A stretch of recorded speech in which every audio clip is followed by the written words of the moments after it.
Good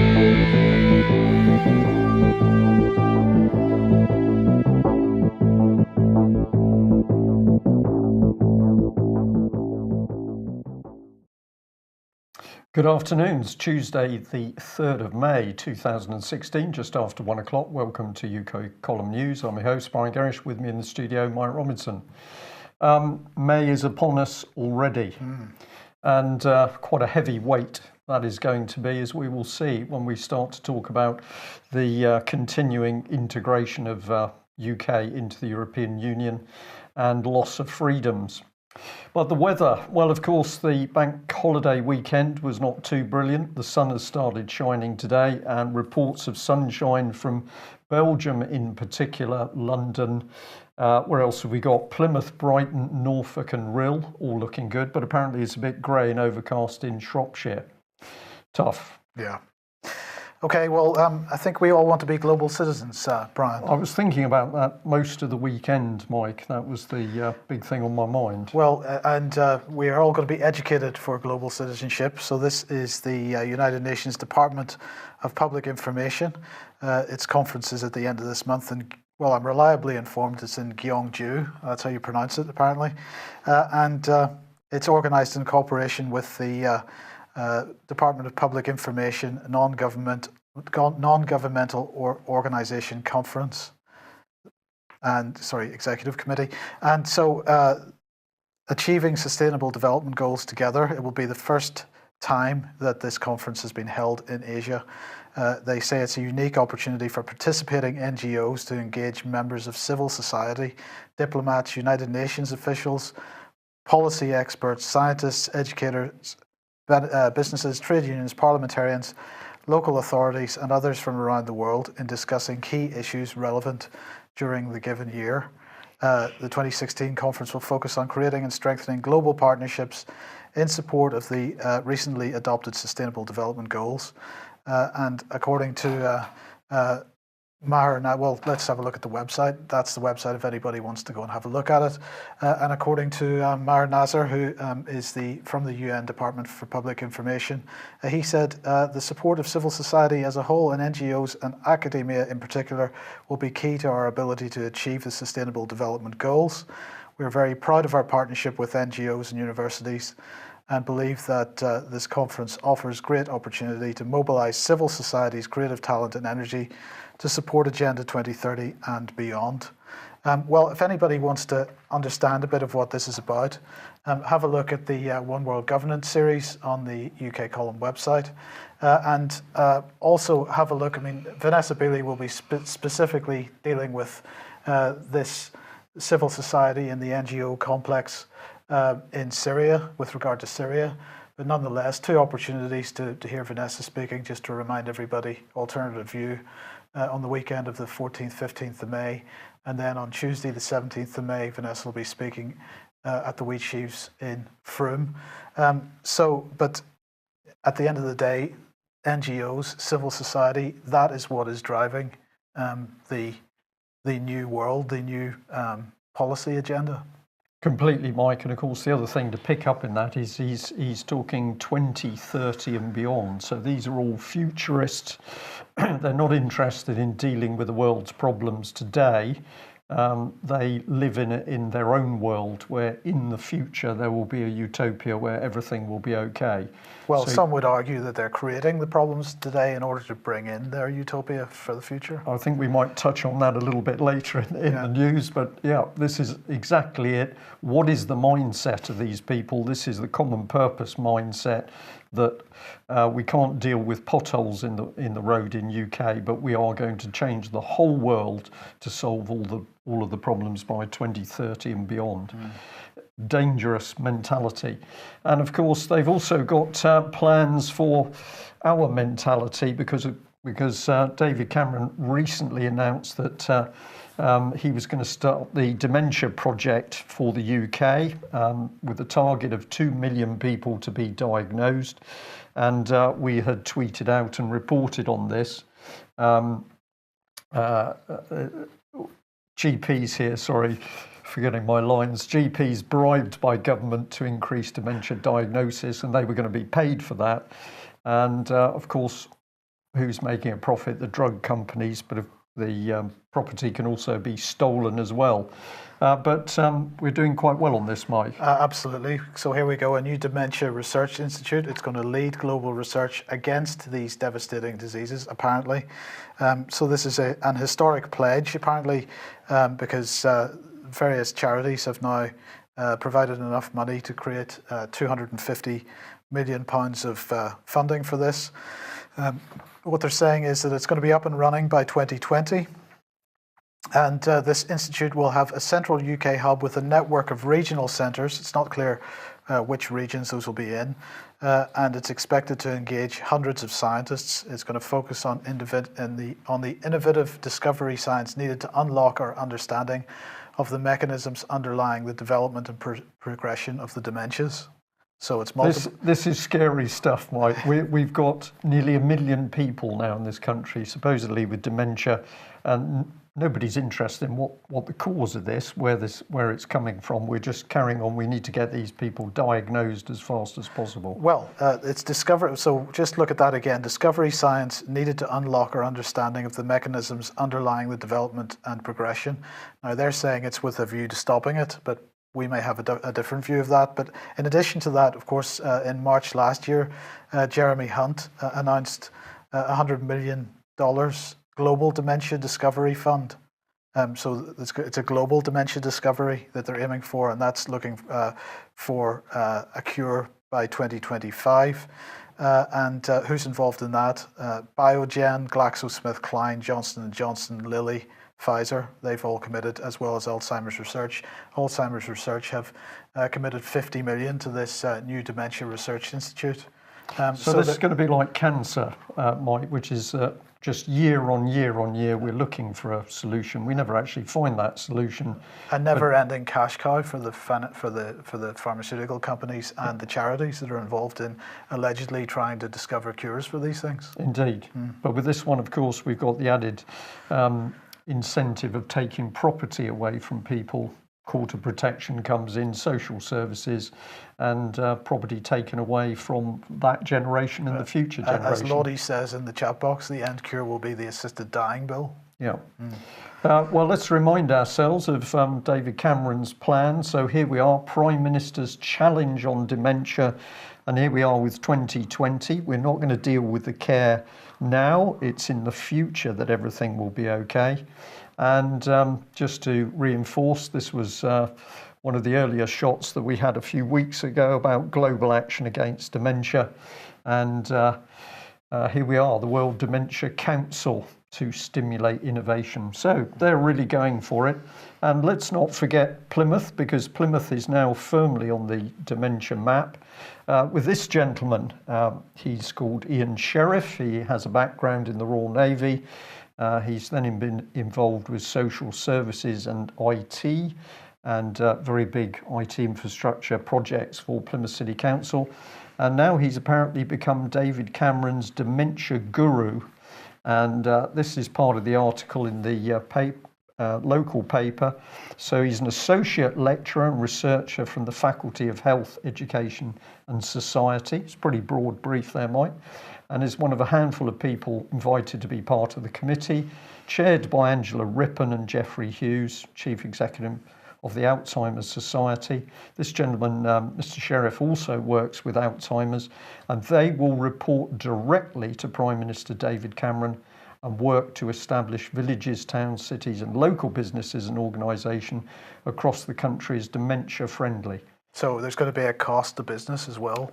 Going to be a cost to everybody, but my question is who is this man, and what actually gives him the qualifications to be tackling dementia across the country in every city and village? Would be very interesting to know.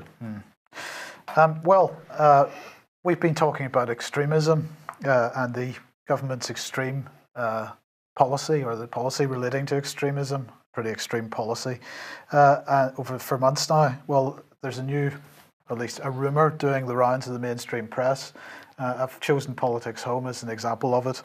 The rumour is that there's going to be a new extremist crackdown in the Queen's speech. Now, of course, the language this is being couched in is Islamic extremism.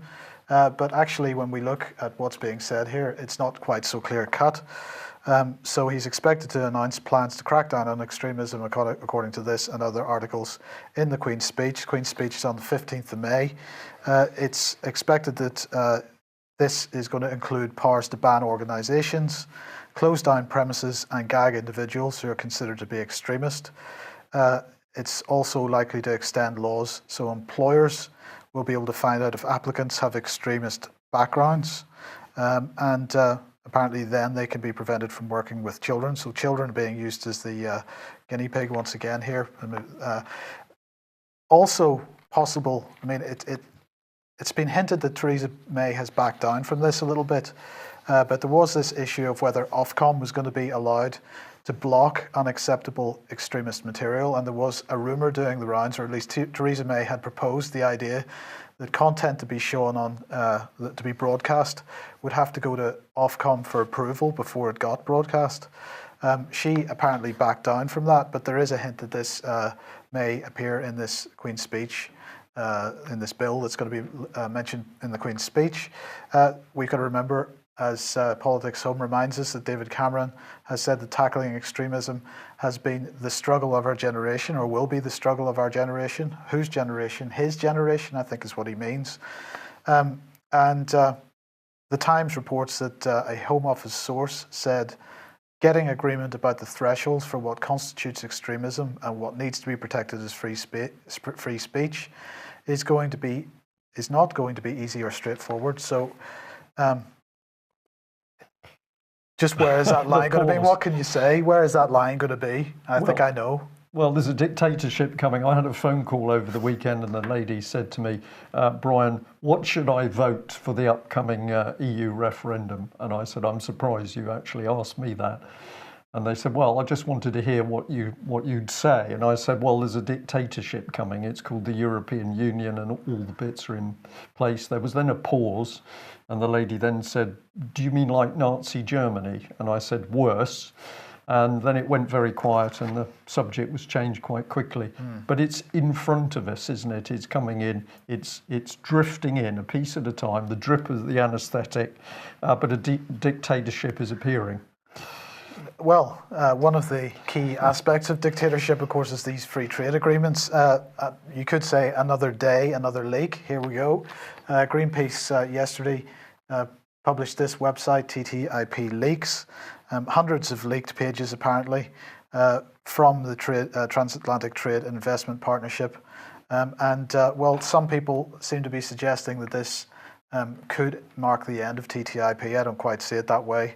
The Greenpeace leaks showing basically all this stuff, of course, being negotiated in private, so nobody actually knows what the contents or has known what the contents of TTIP have been up until this point. The suggestion is that, at least what Greenpeace is saying, is that the documents indicate that the US is looking strongly to change regulation in Europe, lessen the protections on the environment, lessen the protections on consumer rights, and other positions that the protections that the EU affords to its citizens. So lots of furore over this. Will it get the same kind of coverage that that the Panama Papers got? I suspect not, because I think maybe not too many people wanted this particular leak to take place. So we will wait with interest to see what happens there. Interesting style for that website, Mike. I just had to look at the common dreams, and is this a common vision that they're pushing out? Well, no, in fairness, Common Dreams tends to have some reasonable content on it, but well, it's not a bad website, I don't think. Okay. What's next? Well, what's next is the Child Protection Task Force Conference, which is in Lanark on Thursday the 5th. That's this Thursday? That's this Thursday. Put together by Andrew Peacher, who has done a great deal of work on the child protection issues over many years. So this is bringing together a number of speakers. I'm very happy to be speaking as well. But we've Got Dr. Lee, Children of the Night, a charity from the USA, Marilyn Hawes, Chief Executive of Enough Abuse, Sheila Taylor, Empowering Survivors.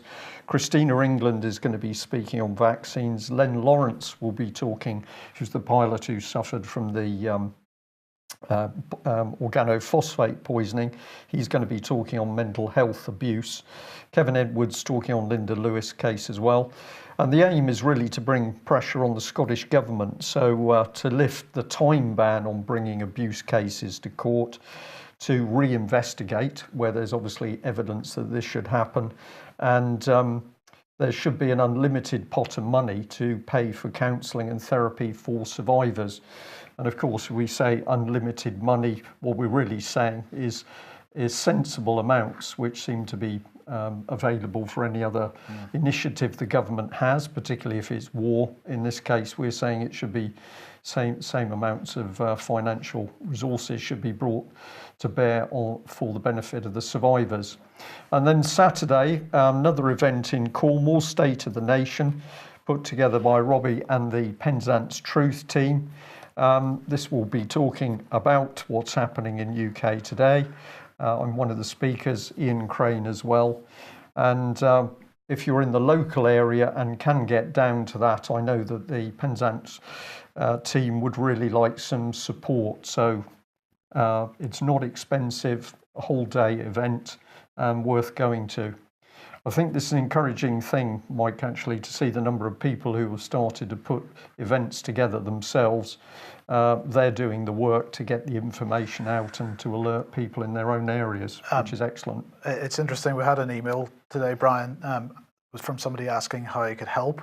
And I think a better question is how we can help. I mean, we would like to encourage people to take these kinds of local actions, whether it be to organise talks or some kind of local campaigning, and then we get to help you promote what you're doing, rather than asking what you can do to help us. I think that's a better approach. Indeed. So 2 events, I'll mention them again at the end of the news in case you didn't catch it, but if you are free and you can support either or both, we'd love to see you there. Secret plans. Secret plans, apparently it's all a German plot. So we've got a German plot to keep the EU army a secret until June the 23rd. This has been exposed by the Express as plans are drawn up in Berlin. Apparently they're saying British Brexit campaigners have been boosted with the news that from Berlin that Germany is once more pushing for an EU army encompassing all 28 member states with a joint HQ and shared military planning. Along with judicial, tax and immigration issues, a Euro army has for long been one of the main irritants of anti-EU campaigners. The fact that Germany, the powerhouse of the project, is mooting one so close to referendum on whether Britain stays in or goes is seen as madness by politicians fighting to keep the UK within the group. And now a white paper has been drawn up by Berlin. Well, this follows on from an Express article which was another secret plot exposed, or possibly the same secret plot exposed. And this was from the 20th of April. EU in stealth plan to set up army by merging the German and Dutch forces. And what fascinates me about all this, Brian, is first of all, this wasn't really news because in fact we reported it 2 months before. I think this was the 9th of February we covered this. And this working paper, Deepening German-Netherlands Defence Cooperation for Europe's Security Needs, was actually published, as we said, in February on the 1st of January 2013. And it says, in this context, the crucial question is how bilateral and regional initiatives for defence cooperation can be steered in such a way that they contribute effectively to better collective European capabilities. So we can see that this merging of German and Netherlands forces has been going on for quite a few years now. It's not something new. It's not a new plan. And it's certainly not something that should be put at Germany's door necessarily. This paper here went on to say, based on the analysis on the prospects and potential for deepening German-Dutch defence cooperation, the following recommendations can be made. Clusters like the German-Netherlands defence cooperation should fully exploit answering the double challenge of maintaining and modernising capabilities with declining defence budgets. Clusters are drivers and instruments for deepening defence cooperation. This includes defence planning, launching projects and through life management and cluster capabilities and so on. The EU and NATO should focus on coordination, monitoring and checking of clusters, plans and projects, in particular in order to ensure consistency between various clusters and to assess if they contribute to improving capabilities for Europe's security needs. So you get a feeling for what this document is about. And then in February, this is really what we're reporting on. Germany and the Netherlands step up their military cooperation. And that article said that Germany will become the joint user of the largest and newest ship in the Royal Netherlands Navy, the logistical support ship Karel Doorman. Today, Minister Hennis Plasschaert said her, excuse my pronunciation of that, said her German colleague Ursula von der Leyen signed 2 agreements on far-reaching cooperation measures. But the point is here, this has been going on for 2 or 3 years, and as we are still the only people to mention, and the Express isn't covering this when they put this so-called plot for the EU army down at the Germans' door, they are not mentioning the fact that it was actually Britain and France that really began this with the Franco-British Council report in 2010 and the Franco-British Council British-French Defence Initiative of October 2009. And they were looking at influencing the Strategic Defence Review. And of course, part of this, Brian, is that what has happened in all these European countries, Britain and the others, they've all had their various defence reviews. They've all had their military cuts, and they've all cut back on areas which have been deemed to be the responsibility of the other groups. So we've got this British Anglo-French grouping, which is providing rapid reaction deployments, and we have a German-Netherlands group, cluster as they're being called, and each has a different role to play within the EU army. So their various defence reviews have reflected that. Building bits of the jigsaw, one clump of pieces at a time. And of course, as you were reading out that about the Germans and the Netherlands integration, in the chat box, people were saying, well, of course, it's not mentioning France. And no, you wouldn't mention France because basically these pieces are built separately and then all of a sudden they come together. But absolutely true. None of this debated in Westminster, so it's secret. By virtue of the fact that the public is never told. And what would people have said, we go back 30, 40 years ago, if major decisions were being made over the military control of the nation's military, not debated in Westminster. And yet this is the norm now. So just have a look at this, because this takes us into the exercise part of the integration with the French. Here's the Combined Joint Expeditionary Force. We were kindly provided with a user guide this morning, so thank you very much to the person who sent this through. I hadn't seen it. We will be having a look at this document a bit more, but in the foreword, of course, they're saying, well, we're going to set up joint integration of the army with the French. This is the basic guide for procedures and how it's going to be done. And we'll just put it in again. Of course, all of this was predicted by the UK column and simply not touched by other newspapers. Now, the French getting very excited. This is part of their press release on the joint French-British exercise on Salisbury Plain. Over 5,000 troops from Britain and France took place. And the French mapping it all out for us very nicely.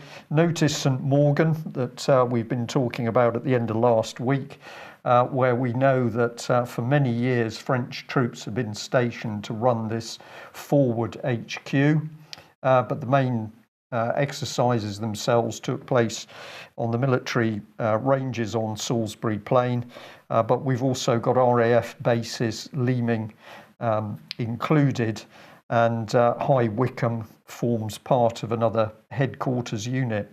So this is very, very serious, the extent of the integration now. And if we look into French defence documents. Back in 2010, they're telling us how the French see it. The international environment in which France must operate has evolved significantly in the past years. Technological and economic developments, the increased pace of trade, and the emergence of new powers, new threats, and new players all form part of a globalised world. It's difficult for a medium-sized power to exercise any real influence on an increasingly complex international community alone. For France, therefore, acting under the framework of the European Union has become a fundamental principle of its foreign policy in areas of peacekeeping, compliance with international law, and multilateral cooperation. So I find this very ambiguous, Mike, because essentially they're saying they're going to use this for power projection, but it's all to do with peacekeeping, really. Well, is it? So if we have a look in one section of this document, we're going to say it's the French army cuckoo. These are the sorts of terms that are being used, and it's all around the command and control structure, which we've been warning about. So we've got the setting up of the joint HQ. We've got embedded staff, and French officers have been operating in the British military command and control system for some years now. There's going to be further expansion and accelerated development. So this is the Trojan horse in the middle of the military, Mike. Somebody's saying NATO does all this, surely? Well, this is true, but of course we will mention in a minute the fact that the EU army, the EU military is effectively to push NATO to one side. So yes, that's what NATO does, but that's all going to change, as we'll see in a minute. But that's not all that's coming, because the European Union is planning something which is maybe more sinister, and this is EU intelligence. So proposals which have been put forward by the European Commission's think tank suggest that there should be a centralised EU intelligence agency, and that would effectively override the Met Police, MI5 and MI6. So if you're talking about people being labelled as terrorists on the basis of what? Nothing. Nothing, yeah. These are the people who are then going to be arresting people at 3 o'clock in the morning and interrogating them.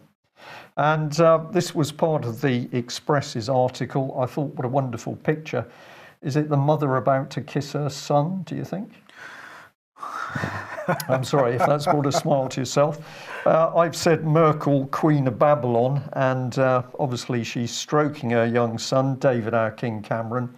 But this is very sinister stuff. So we've got the European Political Strategy Centre saying that they want to set up this intelligence network. So let's have a look at what they're talking about.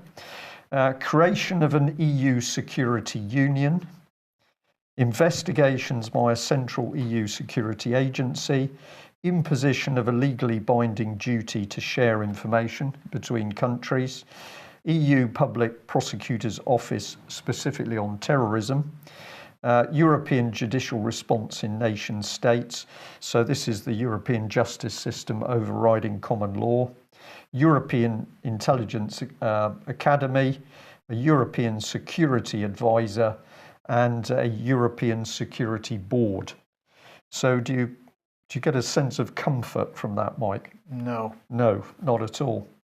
This has been reported in other places. So we've got the International Business Times talking about it here, and it says the paper calls for the use of all possibilities that are permissible under the EU treaties to establish deep cooperation.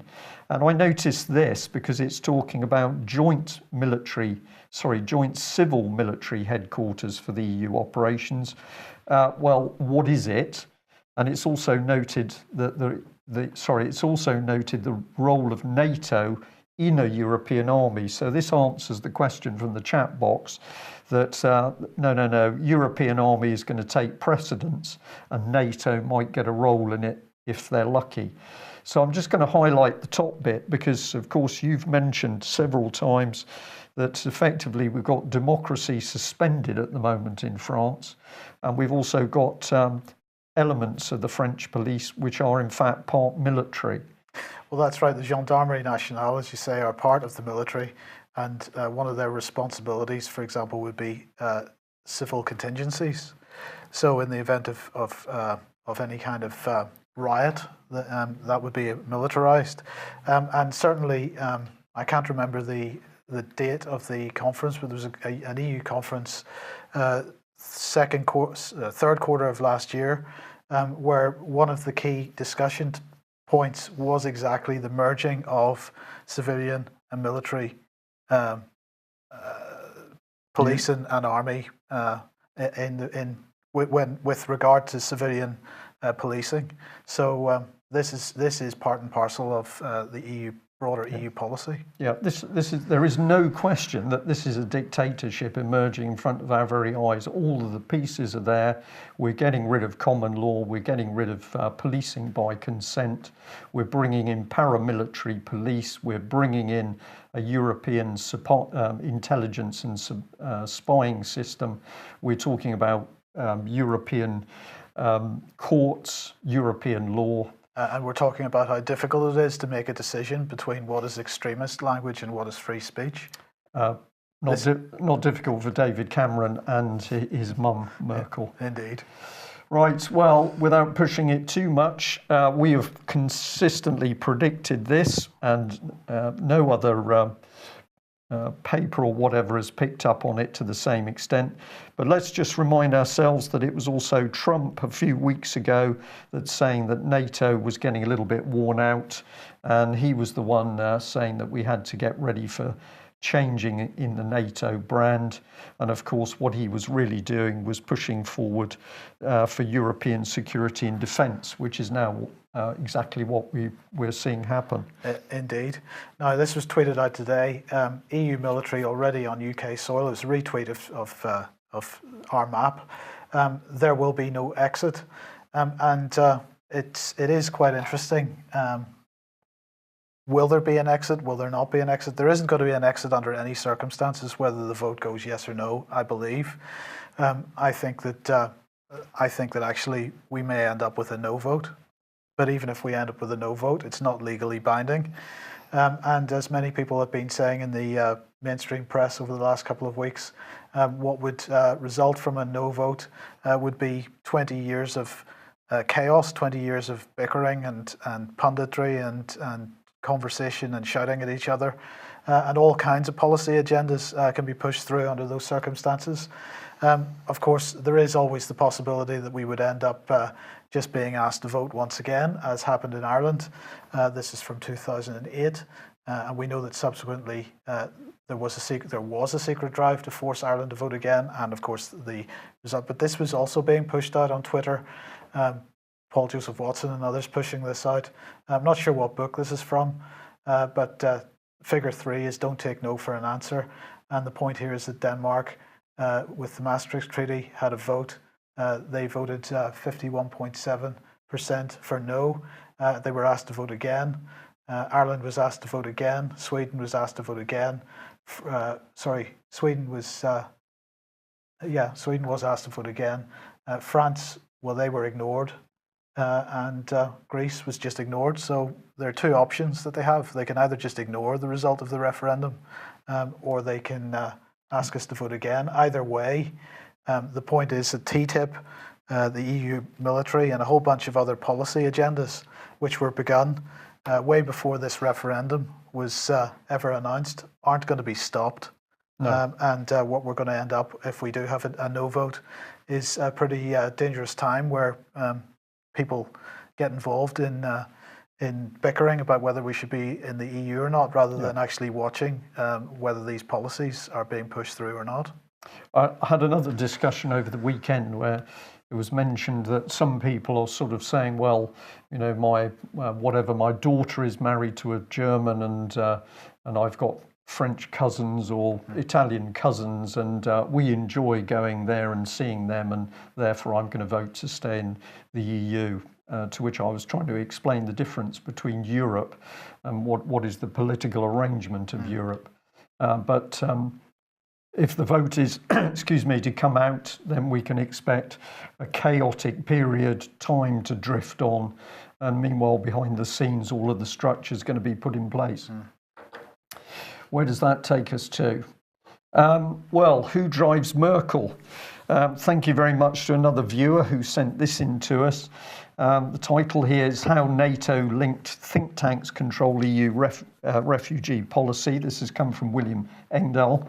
And we just have a look at this key point down here, because here it is again. It's being orchestrated by a cabal of NATO-linked think tanks. Now, that looks good on the surface, but is that correct? Well, this is part of the comment here. What the newly self-confident German Chancellor did not tell her TV hostess or her viewers was that the Merkel plan was given to her just days earlier on October the 4th, this is last year, by a newly created and obviously well-financed international think tank called the European Stability Initiative, or ESI. And the ESI website showed that it had offices in Berlin, Brussels, and Istanbul, Turkey. Well, if we have a look at that particular site, here they are. Europe's think tank for Southeast Europe and enlargement. So they're pretty clear on what they're about. They are driving the enlargement of the European Union. Well, who is this? Well, is it NATO? I don't think so. Let's have a look behind the scenes. And we should be able to run this little clip. Open Society Foundations is there straight away, Mike. And we've got a load of very big companies like Bosch. Here's George Soros Open Society Institute. We've got Rockefeller's Department for International Development, the European Union. And on it goes. Canadians are also in there. Interesting as to why they want to enlarge Europe. Not too sure about that one. I mean, this is civil society. Yeah, this is the third sector. This is the NGOs and the very powerful institutes, all funded by the global corporatists. German Marshall Fund of the United States. I thought that was an interesting. Foreign and Commonwealth Office. And down at the bottom, one that people might not know, Wilson Park. If you've never had a look at this organisation, go and have a look at the website, because they are into politics on a vast scale. They also retrained Nazi German officers who went through their schooling at the end of the Second World War. Did they help to create the European Union out of Wilson Park? Many people think so. But if we stick with ESI, this is an interesting little book, Can Intervention Work?, which they backed. Who produced that? Well, we've got our old friend Rory Stewart, Bilderberg extraordinaire, and his relatively new friend Gerald Knaus, chairman of ESI, and also a member of the EU Council for Foreign Relations. So all pretty independent people deciding what the political agenda for Europe should be. Well, we just remind you of those two conferences. So we've got Scotland on the 5th, Thursday, which is up in Lanark. Have a look at the website and do go if you possibly can. And at the other end of the country, we've got State of the Nation with the Penzance Truth Action. Quite hard work after a bank holiday, Mike, if I may say so. We were a bit not quite as smooth as usual. No, one day off and it all falls apart. Well, a long weekend and you're in the bubble is what actually happened. So we're delighted to be back, and we will continue to keep going. Thank you very much for joining us. We'll be back at the same time tomorrow. Bye-bye. Bye-bye.